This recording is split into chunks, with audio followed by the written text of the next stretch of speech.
प्यारे ब्रह्मा बाबा कितने निरहंकारी, ओ प्यारे ब्रह्मा बाबा कितने निरहंकारी।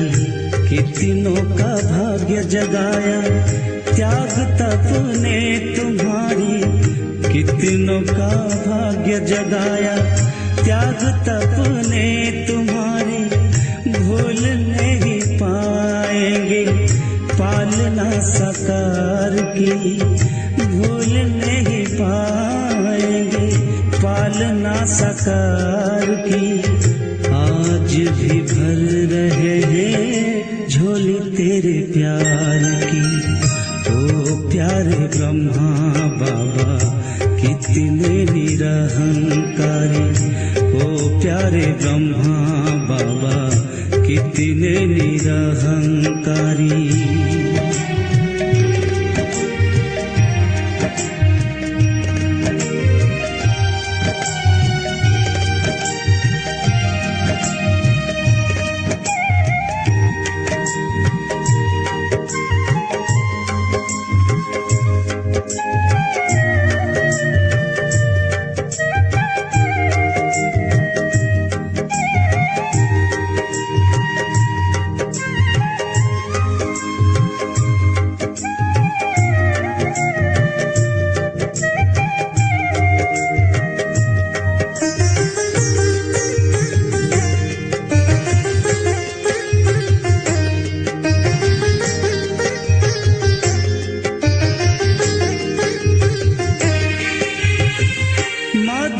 की कुटिया में आज भी तुमको पाए, ऐसा लगता बाहे पसारे सामने हो आए।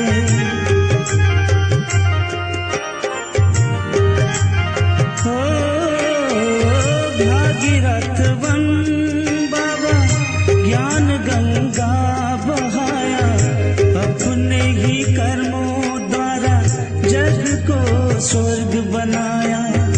आँखें भर आती सोच तेरे एहसान की, आँखें भर आती सोच तेरे एहसान की। आज भी भर रहे हैं झोली तेरे प्यार की, ओ प्यारे ब्रह्मा बाबा कितने निरहंकारी। ओ प्यारे ब्रह्मा बाबा कितने निरहंकारी।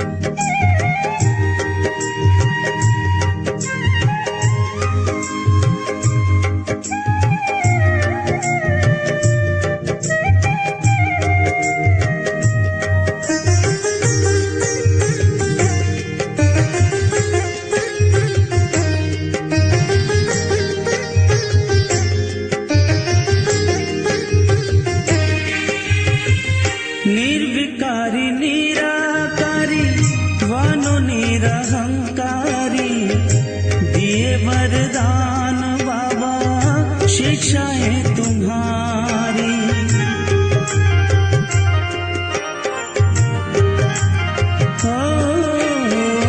मीठे बच्चे के है बाबा बेहद प्यार दिया, ज्ञान गुण शक्तियों से हमको श्रृंगार किया। पल के बिछाए बैठे तेरे इंतजार की, पल के बिछाए बैठे तेरे इंतजार की। आज भी भर रहे हैं झोली तेरे प्यार की, ओ प्यारे ब्रह्मा बाबा कितने निरहंकारी। ओ प्यारे ब्रह्मा बाबा कितने निरहंकारी, कितनों का भाग्य जगाया त्याग तप ने तुम्हारी, कितनों का भाग्य जगाया त्याग तप ने तुम्हारी। भूल नहीं पाएंगे पालना साकार की, भूल नहीं पाएंगे पालना साकार की। आज भी भर रहे हैं झोली तेरे प्यार की, ओ प्यारे ब्रह्मा बाबा कितने निरहंकारी, ओ प्यारे ब्रह्मा बाबा कितने निरहंकारी, ओ प्यारे ब्रह्मा बाबा कितने निरहंकारी।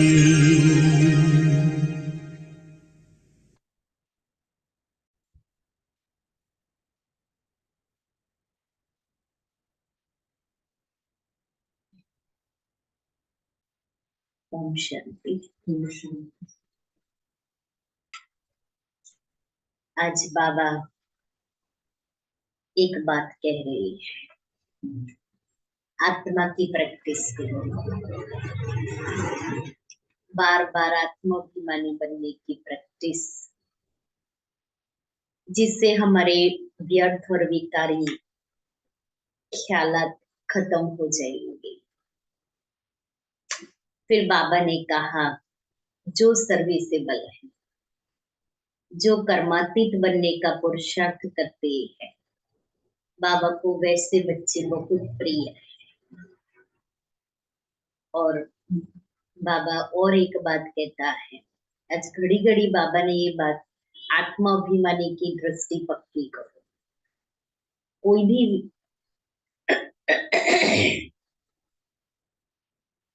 और बाबा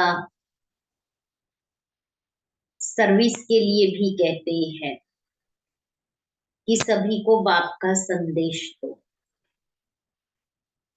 तो ये दो बातों पर बाबा ने आज हम बच्चों का ध्यान खिंचवाया है, क्योंकि यही दो बात चाहिए, याद और सेवा। आज बाबा पूछ रहे हैं, मनुष्यों को दुनिया में किस रास्ते का बिल्कुल ही पता नहीं है। मनुष्य को दुनिया में किस रास्ते का बिल्कुल ही पता नहीं है।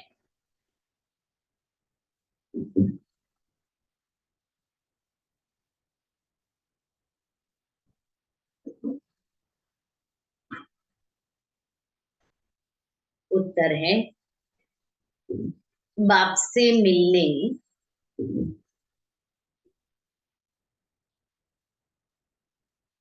व जीवन मुक्ति प्राप्त करने के रास्ते का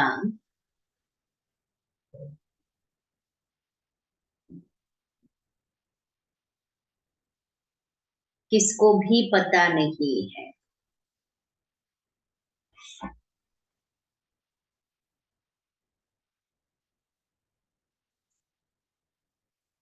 सिर्फ शांति शांति करते रहते हैं,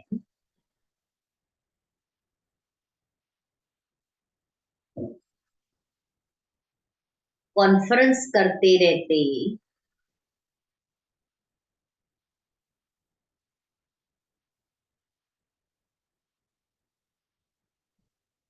जानते नहीं कि विश्व में शांति कब थी और कैसी हुई।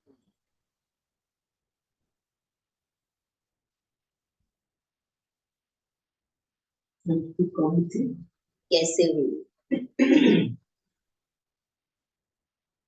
तुम पूछ सकते हो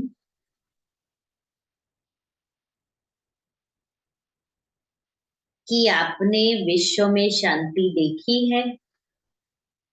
आपने विश्व में शांति देखी है?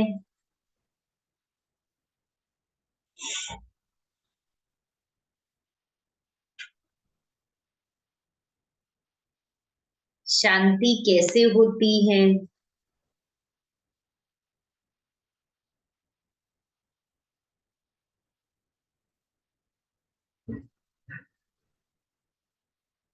विश्व में शांति तो कैसे होती है?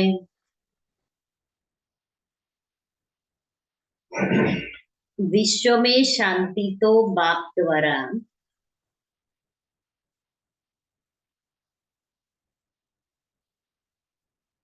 स्थापन हो रही है।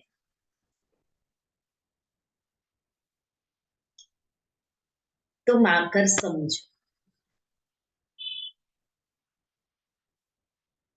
मीठे बच्चे,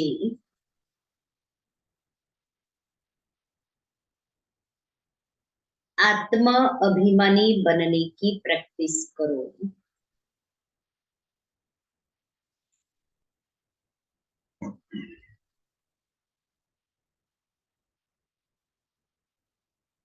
तो विकारी ख्यालात उड़ जाएंगे।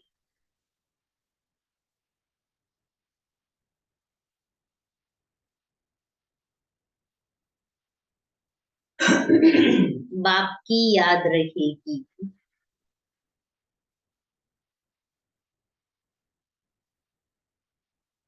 आत्मा सतोप्रधान बन जाएगी। ओम शांति। रूहानी बाप बैठ रूहानी बच्चों को समझाते हैं। पहले पहले तो ये दृष्टि पक्की करो कि हम आत्मा है। हम भाई भाई को देखते हैं। इसके ऊपर बहुत अच्छी आत्माभिमानी कैसे बनना है, आत्मा कैसे देखना है, उसकी बहुत अच्छी कमेंट्री।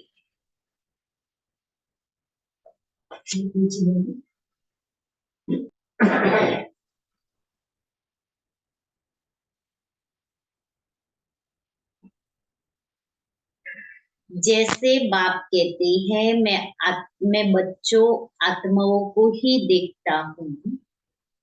आत्मा ही शरीर की कर्मेंद्रियों द्वारा सुनती है, बोलती है।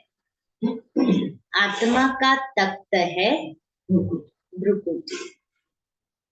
तो बाप आत्माओं को देखते हैं, या भाई भी अपने भाइयों को देखते हैं। ये भाई भी अपने भाइयों हम सभी को देखते हैं। तुमको भी भाइयों को देखना है।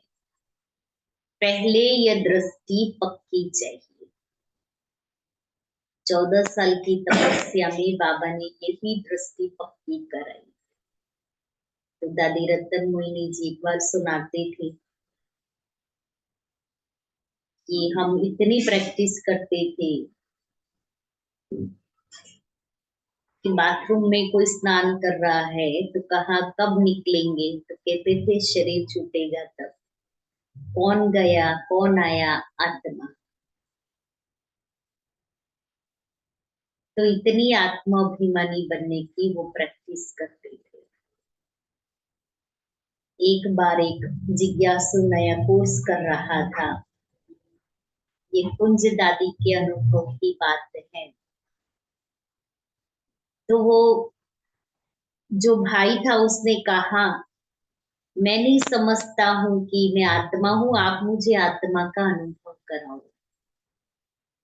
मैं ये भी नहीं सोच सकता हूँ कि मैं आत्मा हूँ। तो कुंज दादी ने बड़ी दीदी को कहा, मनमोहिनी दीदी को, कि दीदी वो भाई तो बोल रहा है कि वो कुछ नहीं करेगा लेकिन उसको आत्मा का अनुभव करना है, तो मैं कैसे कराऊं? तो बड़ी दीदी कहती है मुट्ठी क्या बाबा का ज्ञान तुम्हारे में नहीं है?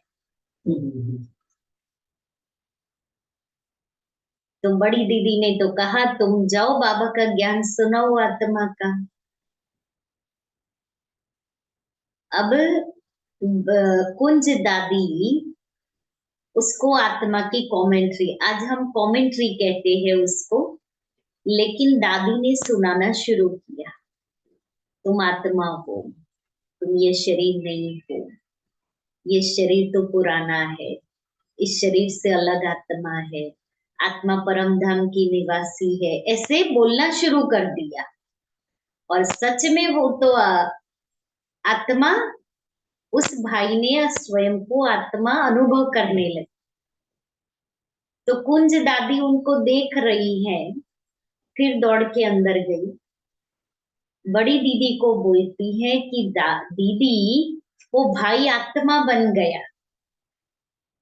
तो बड़ी दीदी कहती है चलो चलो सभी देखिए, कुंज ने उस भाई को आत्मा बना दिया। तो कैसे दादियों के अंदर बाबा ने वो प्रैक्टिस कराई थी आत्मा देखने की, आत्मा समझ करके बोलने की। गुलजार दादी एक बार कहते हम छोटे छोटे थे, तो बाबा कहते ना आत्मा देखने की प्रैक्टिस करो। तो दूसरी एक बहन उस समय तो बच्चे के रूप में ही थे, तो कहा चलो हम आत्मा आत्मा देखते हैं। छोटे थे तो दीवार पर बैठ गए और एक दूसरे को आत्मा देखने लगे, और उसी में ही दादी गुलजार जी ध्यान में चले गए। तो ये बाबा जो कहता है ना आपके द्वारा बाप का साक्षात्कार होगा, वो तब हो सकता है जब हमारी आत्मिक दृष्टि, आत्मिक वृत्ति बनेगी। और 14 साल की तपस्या में बाबा ने यही कराया, आत्माभिमानी की प्रैक्टिस। और जब हम आत्मा समझते हैं और आत्मा अनुभव करते हैं, आत्मा देखते हैं, तो हमारी आत्मा के जो संस्कार है, हमारी आत्मा के ओरिजिनल संस्कार, शांति, प्रेम, आनंद, सुख, ज्ञान, पवित्रता, वो संस्कार इमर्ज होते हैं। तो बाबा ने यही संस्कार परिवर्तन कराए कि आत्मा के जो पुराने संस्कार, तमोगुणी संस्कार थे, उसको खत्म करके आत्मा के ओरिजिनल जो सतोगुणी संस्कार है उसको इमर्ज कराया। तभी तो आत्मा सतोगुणी कहलाती है। आज की मुरली बाबा की, जैसे कल की मुरली बाबा की कितनी धारणा वाली थी कि मनसा वाचा कर्मणा किसी को दुख नहीं दो। कल की ब्रह्मा बाबा की विशेषता में भी यही था, अशरीरीपन की ड्रिल दिन में 10 बार करनी है। आज बाबा हमें यही आत्मा का पाठ पक्का कराते हैं। तो सारे दिन में बाबा ने कहा ना ये दृष्टि पक्की चाहिए, तो आज सारे दिन में हम आत्मा की दृष्टि से देखेंगे, आत्मा की दृष्टि से बोलेंगे और स्वयं को आत्मा समझेंगे। बाबा ने पक्का किया नारायण आत्मा है, पुट्टू आत्मा है, जशोदा आत्मा है, पालू आत्मा है। तो ऐसे दीवारों पर लिख लिख करके पक्का किया, डायरिया भरी बाबा ने। तो मैं भी आत्मा हूं, ये पाठ हम पक्का करें, फिर क्रिमिनल ख्यालात बंद हो जाएगी या आदत पड़ जाएगी। आत्मा ही सुनती है, आत्मा ही चुरपुर करती है। ये दृष्टि पक्की होने से और ख्याल सब उड़ जाएंगे। यह है नंबर 1 सब्जेक्ट।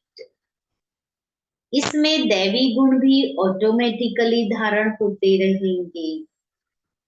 कर्मेंद्रिय चलायमान देहाभिमान में आने से ही होती है। देही अभिमानी बनने की बहुत कोशिश करो तो तुम्हारे में ताकत आएगी। सर्वशक्तिमान बाप की ताकत से ही आत्मा सतो प्रधान बनेगी। बाप तो है ही सतो प्रधान।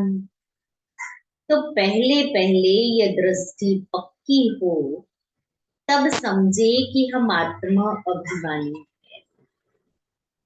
आत्माभिमानी और देह अभिमानी में रात दिन का फर्क है।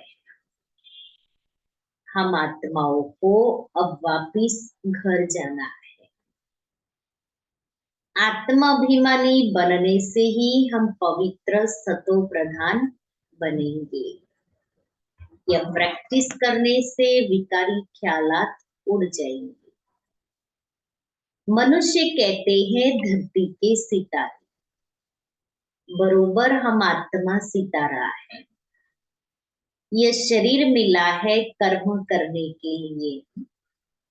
अब हम तमो प्रधान बने हैं, फिर हमको सतो प्रधान बनना है। बाप को आना ही है पुरुषोत्तम संगम युग पर। ऐसे कभी नहीं कहेंगे कि क्राइस्ट के शरीर में आते हैं, वह आते ही है रजो प्रधान में। कोई बुद्ध व क्राइस्ट के तन में भगवान आए, यह हो न सके। वह आते ही है एक बार और आते हैं पुरानी दुनिया में नई दुनिया स्थापन करने। तब तमो प्रधान दुनिया को बदल सतो प्रधान बनाने वह जरूर संगम पर आएंगे, और कोई समय पर वह आ न सके, उनको आकर नई दुनिया स्थापन करनी है। उनको कहा जाता है हेविनली गॉड फादर। ड्रामानुसार संगम का भी नाम है। श्री कृष्ण को तो बाप व पतित पावन नहीं कहेंगे, उनकी महिमा बिल्कुल अलग है। बाबा समझाते रहते हैं, पहले पहले कोई को एम ऑब्जेक्ट समझाओ। भारत में लक्ष्मी नारायण का राज्य था, तो एक धर्म एक राज्य था। आदि सनातन देवी देवता धर्म था, एक ही अद्वैत धर्म था। हेवन स्थापन करना तो बाप का ही काम है। कैसे करते हैं वह भी क्लियर है। संगम पर ही बाप आकर समझाते हैं कि देह के सब धर्म छोड़ अपने को आत्मा समझो। लक्ष्मी नारायण के चित्र पर ही सारी समझानी देते हैं। शिव बाबा का चित्र भी है, महिमा वाला चित्र बहुत अच्छा बना हुआ है।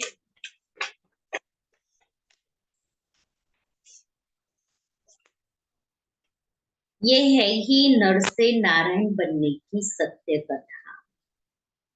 राधे कृष्ण की कथा नहीं कहते, सत्यनारायण की कथा। तुमको नर से नारायण बनाते हैं।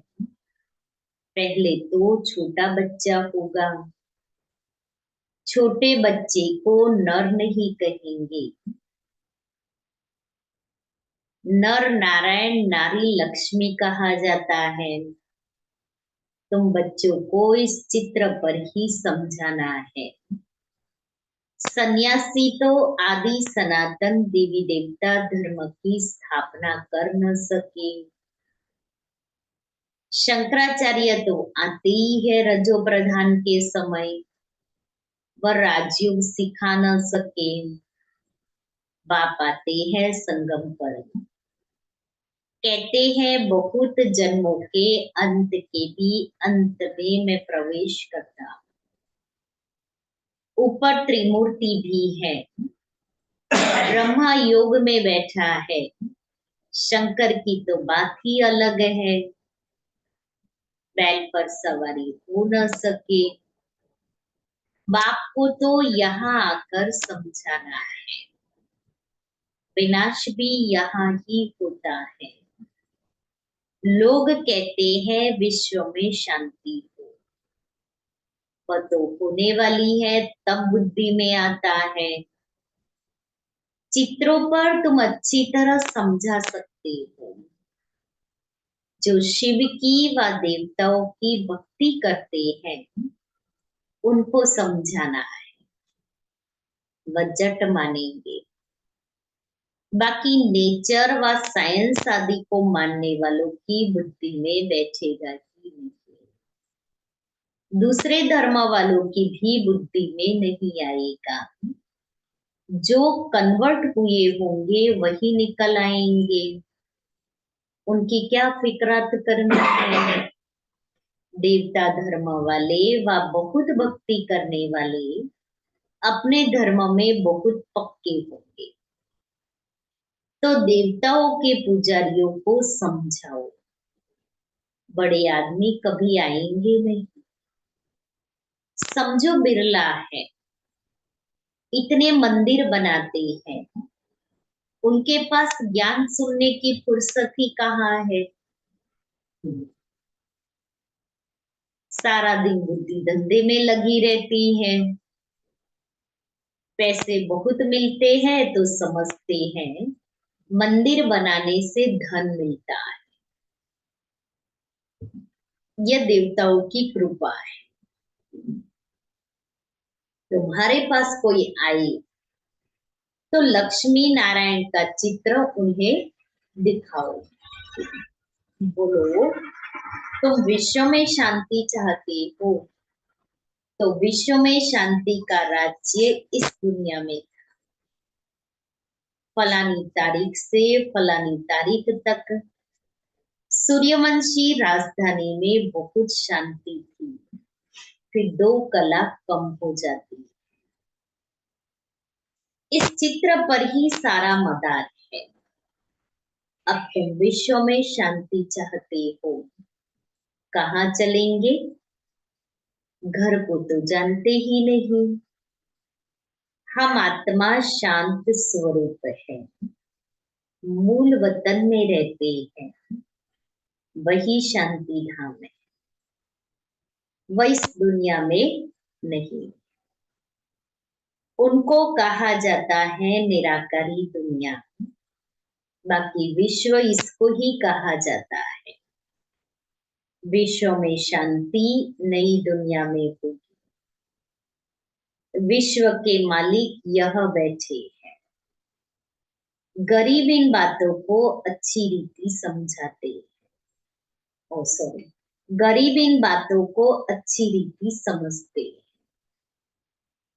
कोई कहते हैं ये रास्ता बहुत अच्छा है, हम रास्ता ढूंढते थे, रास्ते का मालूम ही नहीं तो ढूंढेंगे क्या? ऐसा कोई नहीं जिसको बाप और जीवन मुक्ति के रास्ते का पता हो। शांति शांति कहते रहते हैं, परंतु शांति कब थी, कैसे हुई, किसको भी पता नहीं है। ऐसे ही राम राज्य कैसे स्थापन हुआ, किसी को भी पता नहीं है।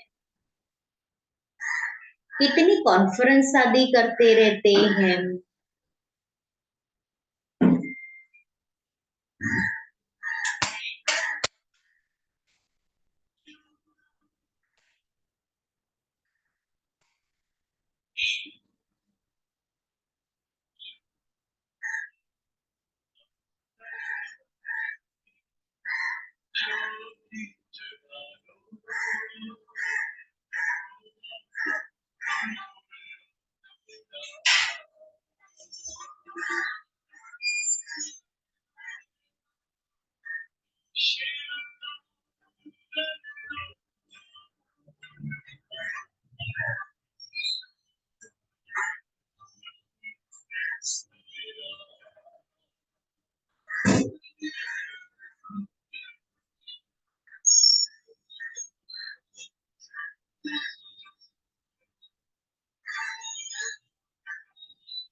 तो रास्ते का मालूम ही नहीं तो ढूंढेंगे क्या? ऐसा कोई नहीं जिसको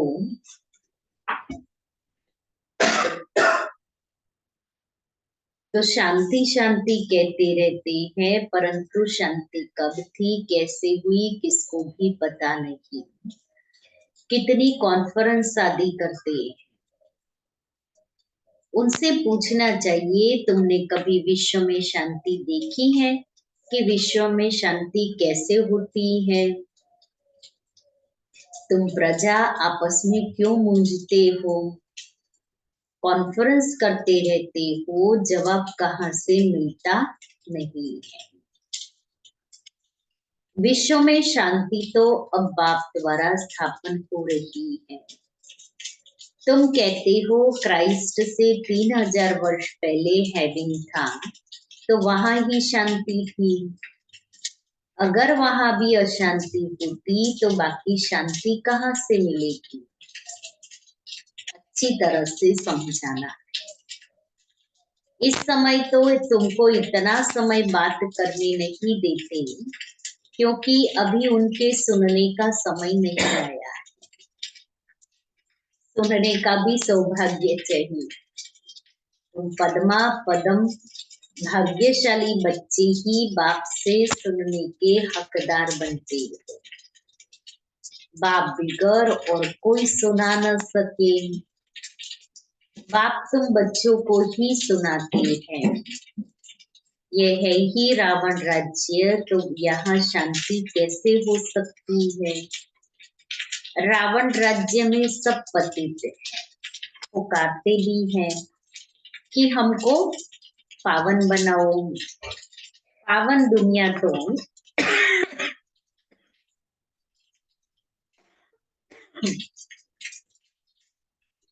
इन लक्ष्मी नारायण की थी। राम राज्य और रावण राज्य में कितना फर्क है। सूर्यवंशी, चंद्रवंशी, फिर होते हैं रावण वंशी। इस समय है कलयुग रावण संप्रदाय। बड़े बड़े लोग भी एक दो को गुरु गुरु करते रहते हैं, मना अभिमान के वश। बहुत अहंकार है कि मैं फलाना, बहुत अहंकार है कि मैं फलाना हूँ। तो इस लक्ष्मी नारायण के चित्र पर समझाना बहुत सहज है। बोलो इनके राज्य में ही विश्व में शांति थी, कोई और धर्म नहीं था। विश्व में शांति सो तो यहाँ ही होती है, इसी भारत भूमि पर होती है। तो मुख्य ये चित्र है कौन सा? लक्ष्मी नारायण का। बाकी ढेर चित्रों पर समझाने से मनुष्यों के ख्यालात और तरफ चले जाते हैं। जो समझा है वह भी भूल जाता है। तब कहा जाता है too many cooks spoil the food. बहुत चित्र होते हैं और हंसी कुड़ी के मॉडल अथवा डायलॉग आदि होते हैं, तो मूल बात बुद्धि से निकल जाती है। कोई विरला ही समझ पाते हैं कि बाप यह स्थापना कर रहे हैं। 84 जन्म भी इसके लिए ही है। दिखाएंगे जरूर एक का, सबको कैसे रखेंगे? शास्त्रों में भी एक अर्जुन का नाम रखा है ना। स्कूल में मास्टर एक को थोड़ी पढ़ाएंगे, यह भी स्कूल है। ये तुम्हारे बैच भी बहुत काम कर सकते हैं। यह सबसे अच्छा है सेवा के लिए। पहले शिव बाबा के चित्र के सामने लाना चाहिए। अब बाबा ने पहले लक्ष्मी नारायण का चित्र, अभी दूसरा शिव बाबा, और फिर लक्ष्मी नारायण के चित्र के आगे तुम शांति मांगते हो, वह कल्प कल्प भाव द्वारा ही स्थापन होती है। तुम इस चक्र को जान गए हो। पहले तुम भी तुच्छ बुद्धि थे, अब आप स्वच्छ बुद्धि बनाते हैं।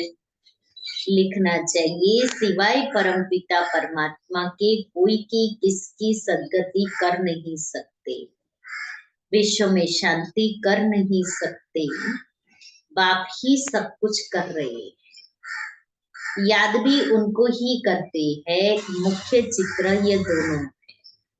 इसे हिलना नहीं चाहिए जब तक पूरा न समझे। यह नहीं समझा तो कुछ भी नहीं समझा, टाइम वेस्ट हो जाता है। देखो, बुद्धि में नहीं बैठता तो चला देना चाहिए।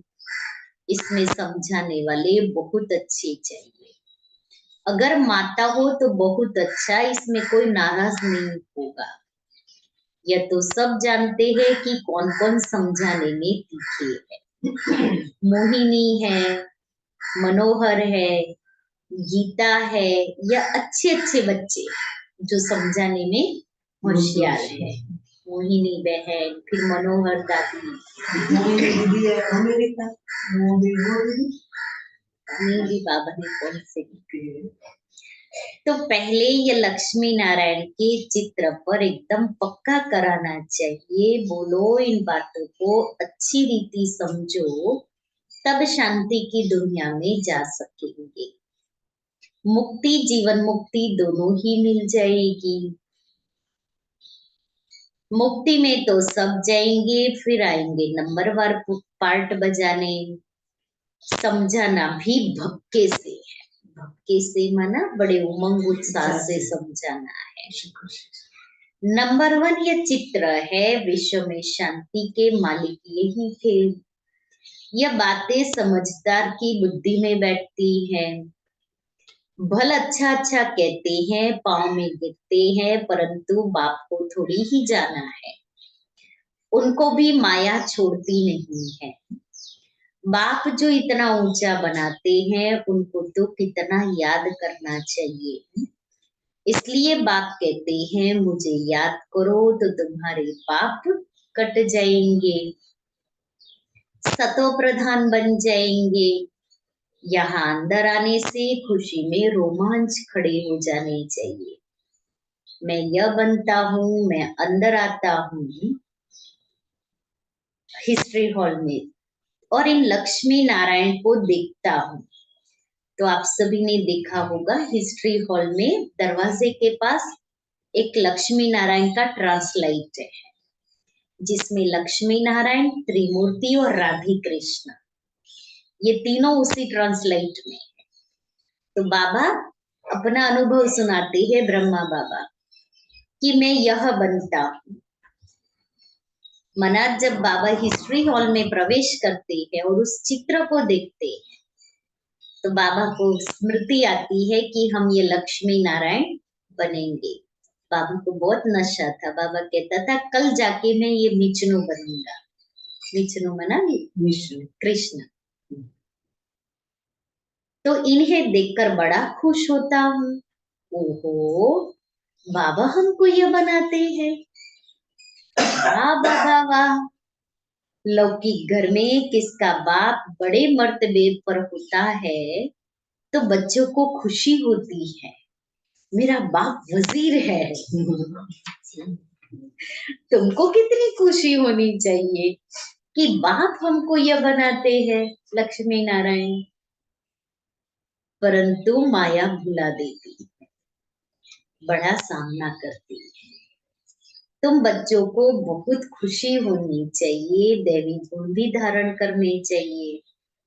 आत्माभिमानी भव, भाई भाई को देखो तो स्त्री को भी आत्मा के रूप में ही देखेंगे। क्रिमिनल आई होगी नहीं। मनसा तूफान तब आते हैं जब तुम भाई भाई की दृष्टि से नहीं देखते। इसमें बड़ी मेहनत है भाई भाई देखने, प्रैक्टिस अच्छी है। आत्माभिमानी बनना है, कर्मातीत अवस्था तो पिछाड़ी में ही होगी।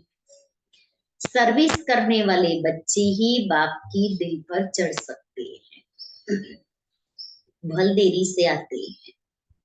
वह भी गैलप कर सकते हैं, तीखे जा सकते हैं। तुम बच्चों ने पहले की हिस्ट्री तो सुनी है कि इन्होंने घर बार कैसे छोड़ा, दादियों ने कैसे सब विघ्न सहन किए, घर बार छोड़ा, रात रात में भागे, फिर इतने बच्चों को पाला। इसको कहा जाता है बच्ची। फिर बच्ची से नंबरवार निकले ना, बाबा ने 14 साल बच्ची कराई और फिर उसमें से नंबरवार निकले। ये तो वंडर है जो बाबा तुमको वंडरफुल स्वर्ग का मालिक बनाते हैं। हमारा स्वर्ग क्या है? वंडरफुल है। दुनिया में तो 7 वंडर दिखाए हैं, लेकिन शिव बाबा का स्थापन किया हुआ स्वर्ग दुनिया में सबसे वंडरफुल है। गॉड फादर तुमको पढ़ाते हैं, कितना साधारण है, कितना रोज रोज बच्चों को समझाते रहते हैं और बच्चों को कहते हैं नमस्ते।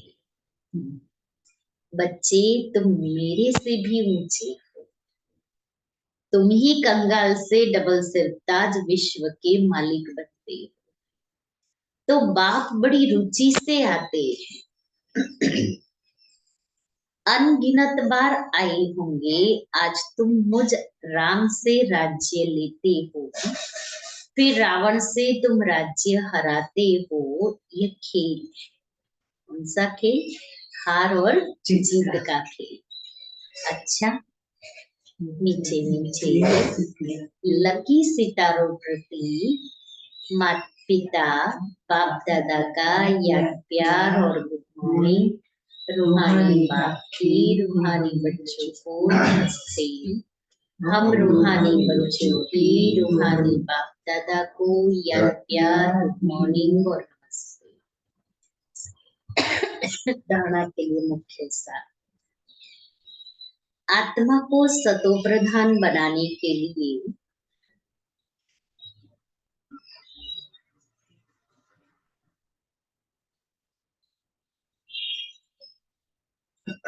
एक सर्वशक्तिमान बाप से ताकत लेनी है।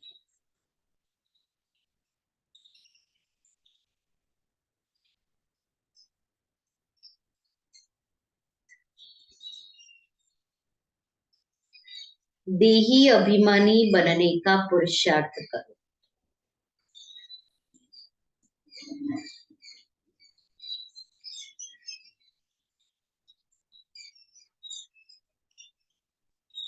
हम आत्मा भाई भाई हैं।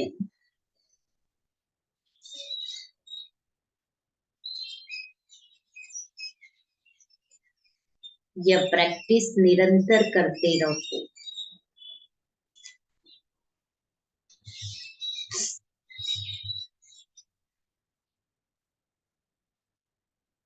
दूसरा है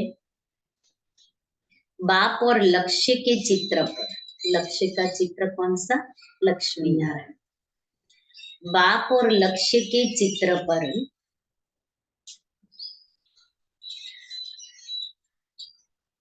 हरेक को विस्तार से समझाओ।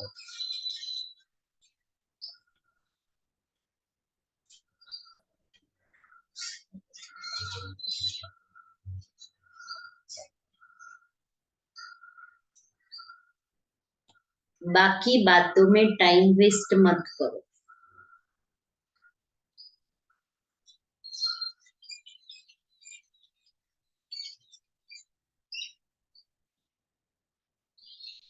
वरदान है धरनी नब्ज और समय को देख। धरनी नब्ज और समय को देख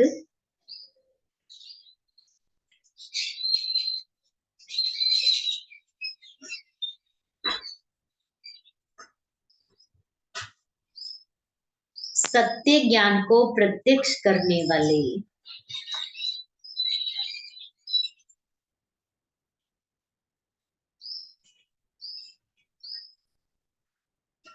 नॉलेजफुल भव।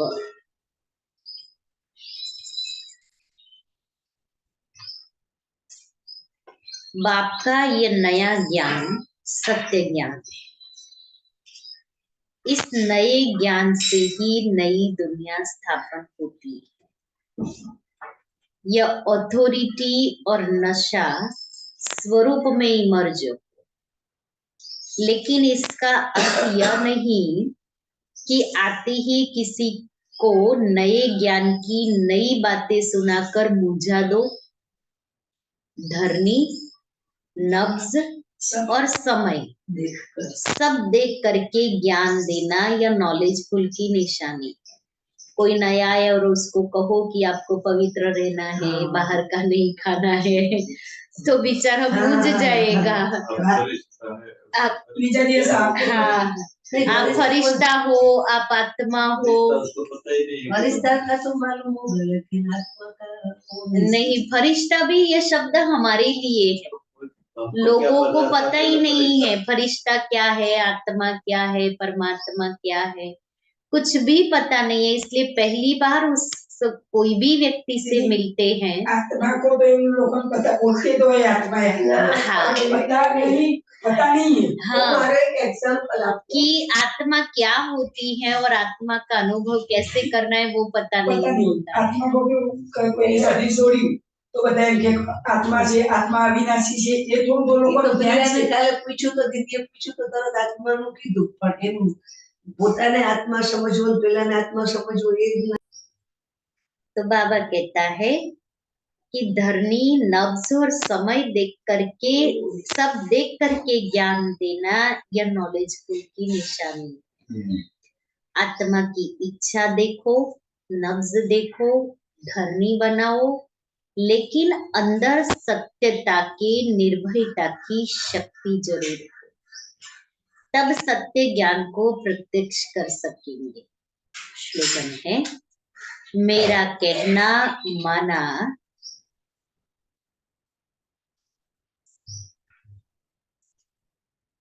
छोटी बात को बड़ा बनाना।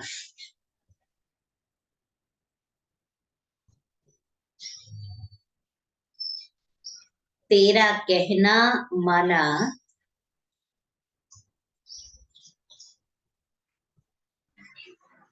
पहाड़ जैसी बात को रूई बना देना। पहाड़ जैसी बात को रूई बना देना। आज का स्वमान है, मैं जिम्मेवारी के बोझ से न्यारा। जिम्मेवारी को निभाना यह भी आवश्यक है, लेकिन जितनी बड़ी जिम्मेवारी उतना ही डबल लाइट। जिम्मेवारी निभाते हुए जिम्मेवारी के बोझ से न्यारे रहो, इसको कहते हैं बाप का प्यारा। घबराओ नहीं, क्या करो, बहुत जिम्मेवारी है, यह करो व नहीं यह तो बड़ा मुश्किल है। यह महसूसता अर्थात बोझ है, डबल लाइट अर्थात इससे भी न्यारा है। कोई भी जिम्मेवारी के कर्म की हलचल का बोझ न। जिम्मेवारियां तो अंत तक निभानी है, और जितने बड़े होते जाएंगे जिम्मेवारियां और बढ़ती जाएगी। तो बाबा कहता है जिम्मेवारी के बोझ से हलचल में नहीं आए, जितनी जिम्मेवारियां ज्यादा उतनी लाइट। आज बाबा की विशेषता संपूर्ण समर्पण में, हर कर्म में करण करावनहार की स्मृति और अनुभूति सारे दिन में करेंगे। और 26 तारीख को हमारी भट्ठी सुबह में 10 से 12 बजे तक और शाम को 5 से 7:30 बजे तक भट्ठी में सुबह में जब आएंगे, विधिवत सभी को तिलक दे करके भट्ठी का प्रारंभ करेंगे।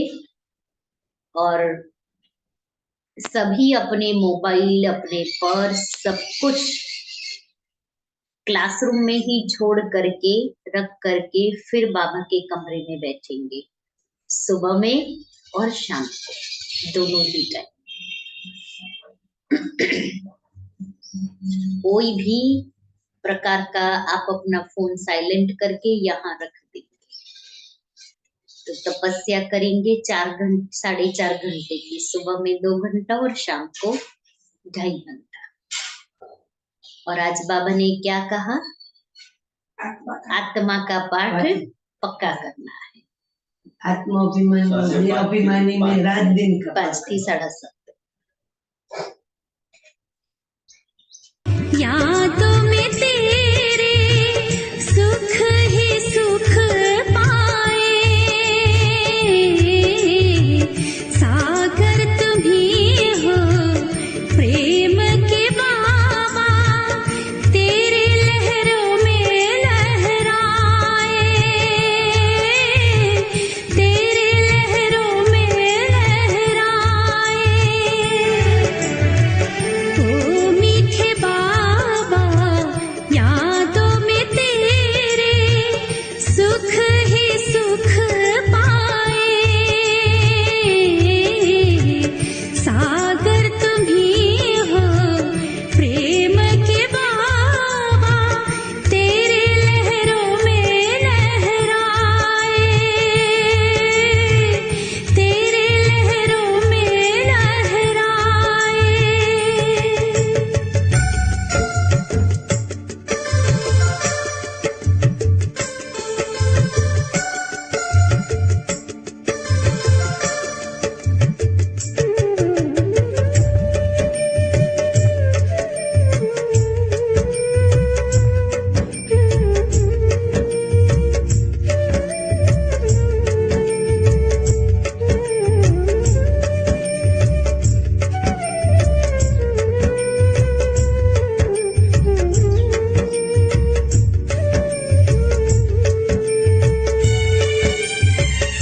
अब तो तुमसे यही है कहना, तेरे दिल में हमें रहना, तेरे दिल में हमें रहना।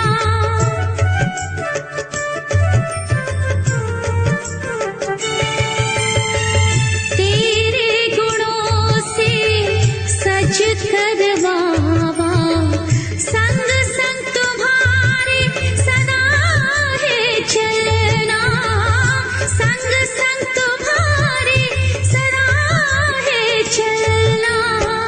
ख्वाबों में बस तुम हो समाए, ख्वाबों में बस तुम हो समाए, तुझसे मिलन मनाए। ओ मीठे बाबा, यादों में तेरे सुख ही सुख पाए, सागर तुम ही हो प्रेम के बाबा, तेरे लहरों में लहराए, तेरे लहरों में लहराए।